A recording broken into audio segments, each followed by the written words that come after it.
In the PCI Data Security Standard, you'll find requirement 11.2.1, which governs the implementation of internal vulnerability scanning. You'll first want to establish what the scope of your cardholder data environment is. You'll determine what assets constitute your CDE, as well as any systems that are connected to your CDE.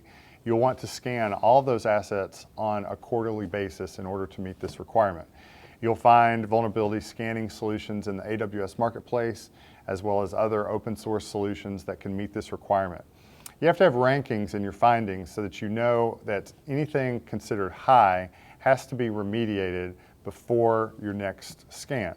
And one of the things that we get questioned a lot about for this requirement is, do I have to have a clean scan? You know, we're constantly updating things, we're constantly remediating findings, and so is it possible to comply with this without ever having a clean scan?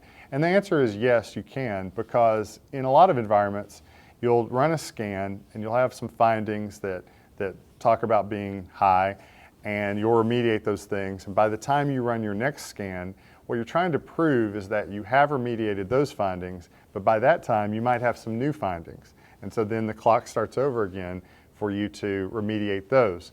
But you can't have these high findings last from scan to scan. You need to be shown to be remediating those items, even though new findings might be found from scan to scan. But you want to be able to prove that you're doing this at least every 90 days.